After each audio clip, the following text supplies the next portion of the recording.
徐平是本地人，8年前开始经营这家饭店，做的是本地居民的生意。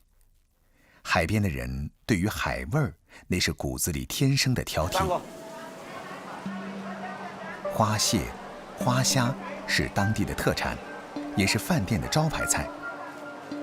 花蟹的学名叫远洋梭子蟹，在南海很容易捕获，北部湾也是常见，是湛江人餐桌上的大硬菜。花蟹蟹壳有粗糙的颗粒，天蓝色的花纹像极了云朵倒映在海里，好看又好吃。徐平的嫂子也在饭店里帮忙打理。前几天，台风沙德尔刚扬威而去，海况不好，没有渔船出海，导致饭店海鲜空缺。嫂子有点着急了，没有海鮮就沒有客人。海鮮幾乎都賣晒嚟，嘅客人來都冇有海鮮點嘅，你哋咪去睇邊度有冇攞啲海鮮翻嚟，救市就得嚟。先下碼頭攞個截圖睇下有唔有。徐平还是得亲自去码头抢货。草潭镇靠海，有大港口，整个镇都基本靠海吃饭。冇嘢啦，起風啊，冇船出去啊。因为天气的原因，今天还是很多船无法出海，码头显得萧条，根本没有多少渔获。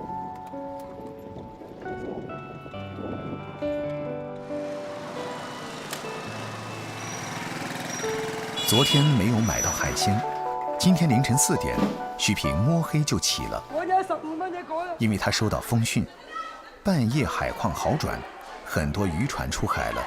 4点的菜市场开始热闹起来，不断有回来的渔家前来卖货，信息灵通人士也不断赶来抢货。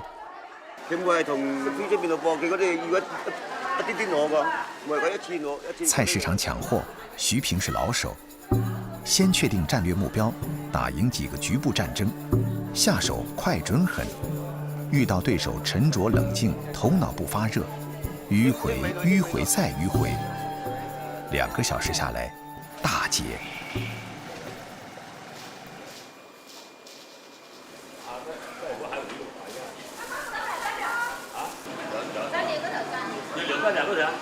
今天饭店终于补血成功，恢复了往日蓬勃的生命力。下午不断有客人来吃饭，同时300多位客人到店，这数字接近平时客人的3倍。店员忙得连喝水的时间都没有了。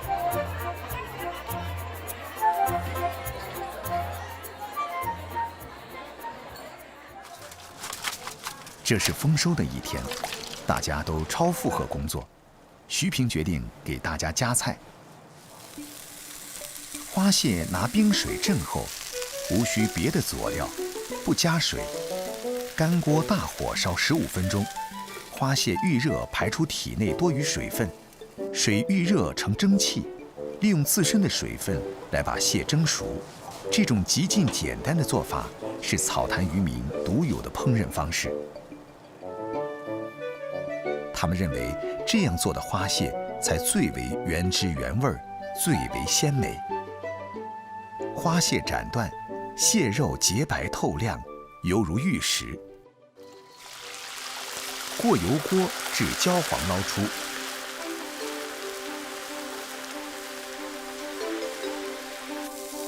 热锅下油，下大蒜、姜片爆香后，倒入炸过的花蟹翻炒，便可出锅。晚上9点後，徐平和店員們才開始吃飯。跟住好多人，跟住。好喝，挺好喝的。花蟹肉洁白晶莹，胜似白鱼；花蟹腿丝短纤细，味同干贝。无任何佐料且不加水的干锅花蟹，食其本味，一向是对这种美味食材的最高禮遇。咁啊，冇乜人找你哋跳到冇得買。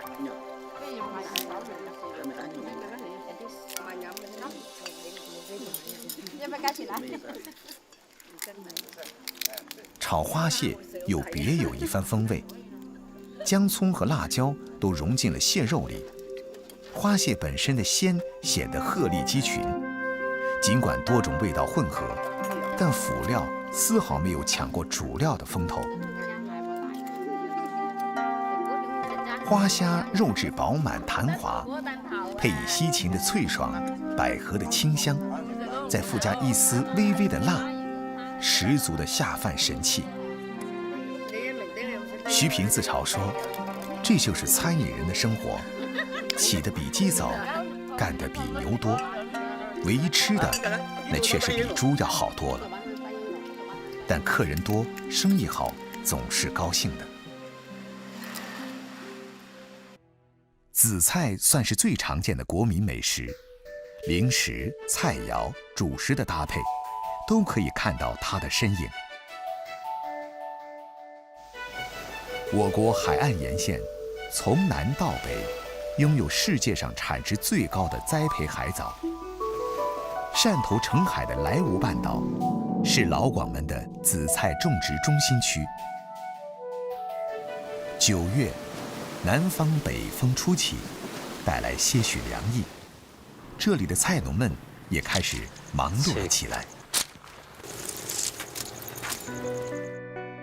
莱芜半岛紧靠韩江出海口，充足的淡水带来大量的肥料，潮流通畅，营养丰富，这片海域也就成为紫菜的优良种植场。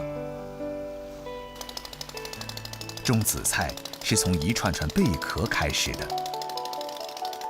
一大早，种植户孙其旺就来到自家场地查看种苗的处理情况。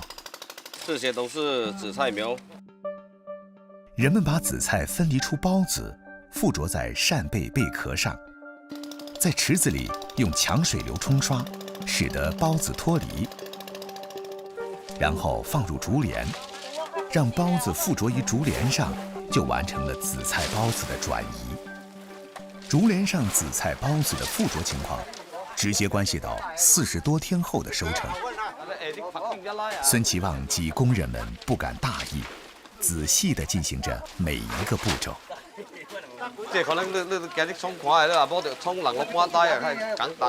此时的紫菜孢子，肉眼无法见到，附着与否全凭经验。孙其旺种有紫菜100余亩，虽已历程18年，但心里仍然有些忐忑。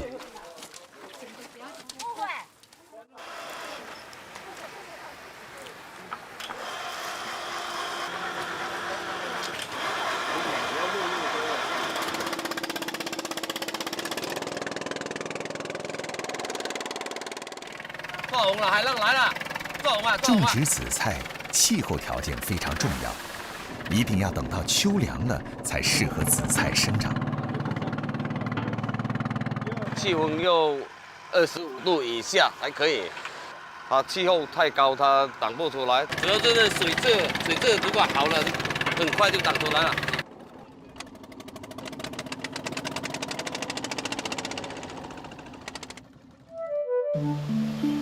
在汕头，几乎每家海味店里必有紫菜的一席之地。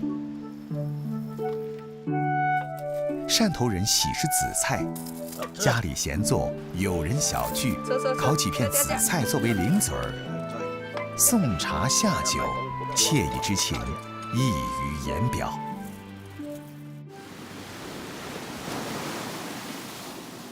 男的要3点就出门了，我们女的就是5点半到6点左右吧，就要在这边等。很辛苦的。太阳升起来的时候，赶紧把它晒了，不然下午晒不干。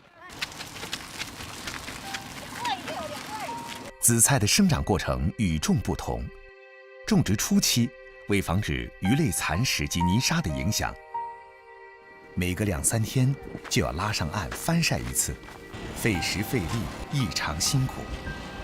但想要紫菜长得好，这一道工序绝不能省去。养这个菜啊，比养小孩还要细心啊，不能偷懒啊。苍蝇的翅膀那样，这缠的有1公分左右吧。距离那个丰收还有最少20多天。空山新雨后，天气晚来秋。经常晒太阳的紫菜长势喜人，种下去45天左右就可以采收了，否则就会迅速变老，影响口感。天刚刚亮，工人们就忙着出海干活了。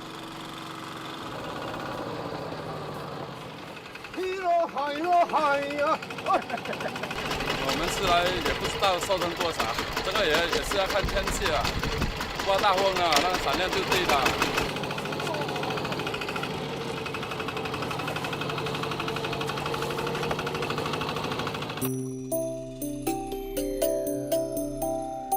紫菜的采割也是分次数的。当年新种首次采收的紫菜，被称为头水。船一靠岸，孙其旺和工人们就忙碌开了。一般都是20公分就开始收头水了，再过15天左右就收第一批了。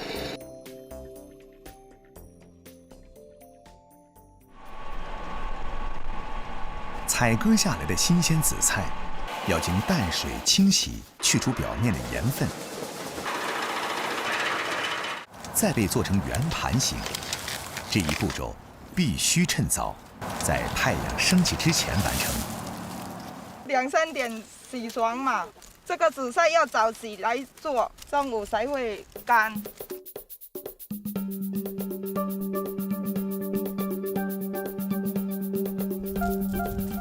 挖出这种是泥，是干的，甜甜的味道。头水紫菜就有这个口感。好爽！在1年的收成当中，头水紫菜虽然产量低、价格高，但依然是最受大家喜爱的。刚刚晒好的紫菜，就已经有人上门收购了。上市场了。吸足了阳光的精华，种成一盘紫菜。潮汕人似乎更善于利用这种精灵般的物质。机上炭火正旺，紫菜稍加炙烤，原本墨黑的颜色瞬间变得碧绿。烤熟的紫菜正是做菜的好材料。鲍鱼切片，热油汆烫之后捞起备用，料头炒热，加入鲍鱼片翻炒。起锅前，紫菜助阵，翻炒均匀装盘。紫菜炒鲍片，2个阶层的食材完美碰撞。紫菜炒饭是汕头南澳的名小吃，虾仁儿、胡萝卜粒儿汆熟备用，米饭用蛋液拌匀炒热，加入油炸之后的紫菜碎炒匀即可。米粒儿糯，紫菜脆，不同的口感同时在口腔爆发。米粒儿被蛋液包裹，黑色的紫菜点缀其间，犹如金沙堆里的黑珍珠，尤为抢眼。紫菜常见于汤及配菜，做成甜品也很别致。银杏、玉米、姜属煮熟，放入粘稠的糖浆中熬煮，勾芡调味儿。装盘时铺上烤熟的紫菜，变成一道色香味俱佳的紫菜甜汤。收获的季节，孙其旺少不了要用新鲜紫菜与工人们同享。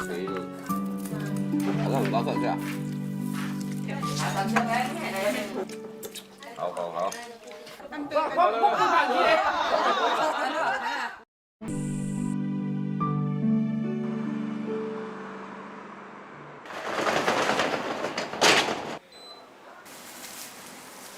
5月正是海南最热的时节，装扮古怪的杨清明独自在店里研究起了新产品。第一次做了，整个眼睛啊，还有脸啊，烧伤晒伤的感觉，挨了好久了。所以市面上几乎没人愿意做这种辣椒粉。干辣椒的原身是一种外表可爱，却拥有17万辣度内心的黄色辣椒，名为黄灯笼。灵水黄灯笼辣椒于辣味中透着香气、水汽，制成鲜辣酱，只需蘸上一点点，便能在唇齿间留下无限绵长风味。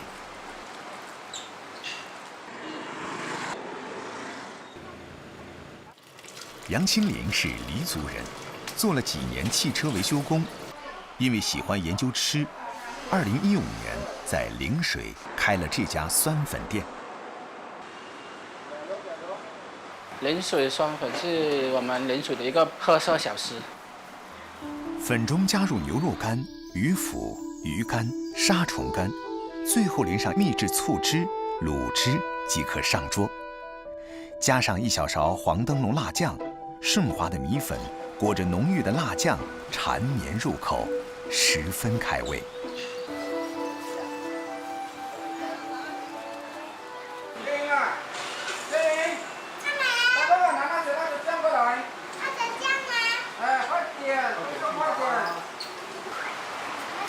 好，谢谢。对问，说的。mời。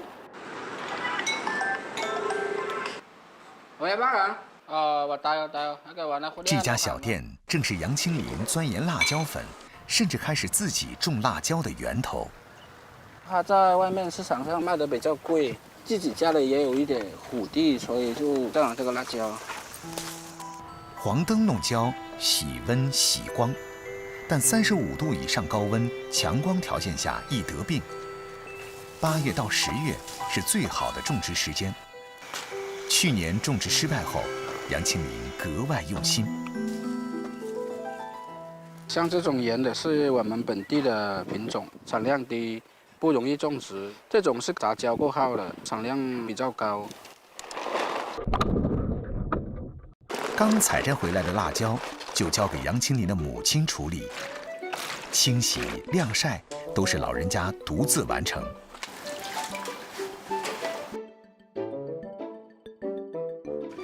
洗干净的辣椒，简单来个阳光浴后，就交到杨清林的父亲手上。晒干的辣椒放入石臼中，只需加适量盐，反复捶打，只为保留辣椒的原汁原味儿。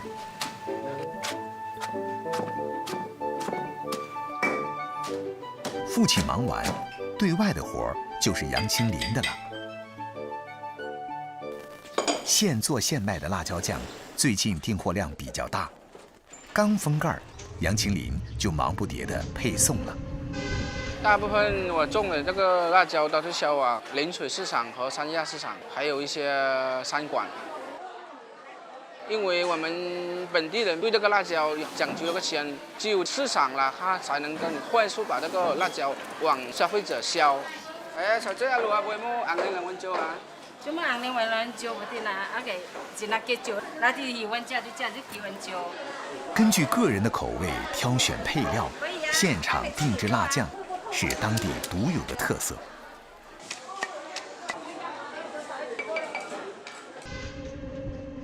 杨清林了解完市场，便往回赶。平日里两口子很少着家，一儿一女都是妈妈帮忙带。今天是母亲节，杨清林要自己准备晚餐。由于黄灯笼辣椒辣度太高，本地人入馔也是以调味为主，海口本地螺入锅爆炒，加上菜椒、菠萝、葱段，倒入芡汁，待快熟的时候加入黄灯笼辣椒。每逢喜庆的日子，当地人还会做一道酸甜福寿鱼，酸酸甜甜，十分开胃。加梅呢？加梅啊！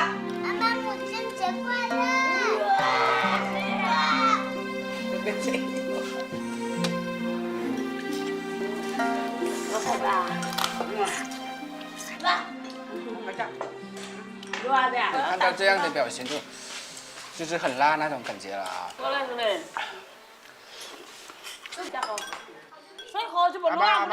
阿爸，从开酸粉店到开源种辣椒，杨清林希望凭借自家小作坊推广新鲜的黄灯笼辣椒酱。在杨清林的生活中，黄灯笼也成了照亮自己未来方向的一盏小灯笼。不同于黄灯笼辣的狂野，珠三角地区的微微辣算是辣味里的小清新。桑基鱼塘的耕作模式，让顺德人仅凭数亩鱼塘便能烹饪出清淡可口而又变化多端的菜肴。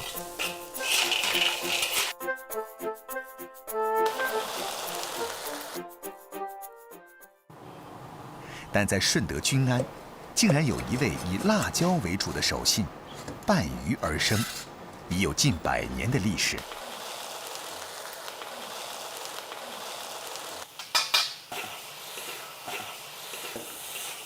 向有打边炉习俗的顺德，每到冬季，煮上一锅清水，下去鱼片，再蘸上特有的辣椒饼，3、5好友围炉而食，席间气氛再添几分辣味，自有说不尽的写意。又香又滑，越食就越想食。本地人黄连好是制作均安辣椒饼的好手。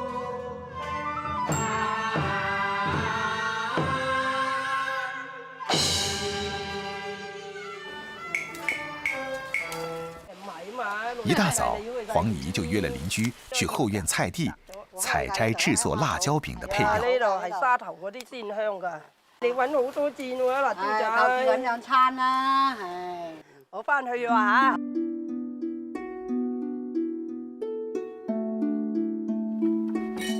黄连好前些年从工厂退休后，开始琢磨着自制辣椒饼。每年秋风乍起，有持续晴天，就是制作辣椒饼的好时機。黃姨要抓緊時間，把承諾給老姐妹們的量送出去。到去新加坡啊，俾幾個嗰啲人好歡喜㗎啦，1比1咯。香草咧你就落多啲，佢就香啲咯。看似簡單，但配比的量還是需要經驗支持。我老公幫我攪，但係咧調味咧一啲都係我自己咯。後面你冚住。和從小吃辣的體質不同，飲食清淡的黃姨做了10年辣椒餅，呼吸系統慢慢被損壞。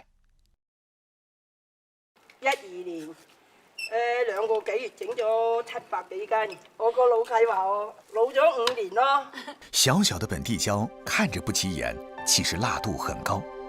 黃姨這2年一入秋就咳嗽得厲害。我攞去曬啦，好啊，唔該曬嚇，曬乾請你食嚇。多謝多謝，唔該曬，唔該曬。我翻去煮飯啦。說是不做了，但忙慣的人到了時節，老忍不住又開始忙碌。辣椒餅最重要的一步就是晾曬，只有經過風乾和暴曬的辣椒餅，才能風味獨特，香味濃郁。呢啲味都係未夠乾㗎，呢啲8成啊！你話8成就對比我啲，我哋認為佢最多7成嘅啫。我啲乾到咁啊硬啊！阿姨間的爭執也是樂趣。小小的一枚辣椒餅，在翻身後繼續沐浴陽光，風乾後逐漸萃出獨特的香辣味兒。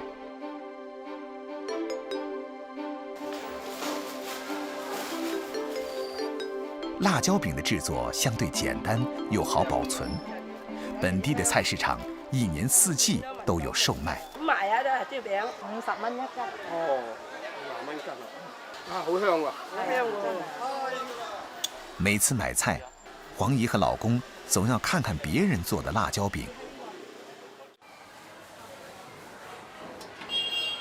順德的菜市場魚檔相對較多，斬魚高手更是隨處可見。遇到呢個蒸辣椒餅係嘛？蒸辣椒餅。係啊，有排骨有菜啦。一回家，黄姨先上天台。和別人家的姹紫嫣紅不同，這裡全是蔬菜帶來的綠意。我唔中意種花，我種要食得嘅。啲女就話我：你又唔食得幾多？你兩個老嘢。賢啊，你喊咩啊？所以我哋呢隊人話：生女啊坐茶樓啊，生仔啊坐樹頭啊。黃姨生了2個女兒，都嫁在當地，本應做茶樓。但和大多數母親一樣閒不住，時常會做好飯，叫女兒外孫回家吃頓飯。一啲都我做嘅啫。蒸魚臉、蒸排骨，順德家常菜順手拈來。辣椒餅的加持，讓餐桌之上的鮮香更添幾分。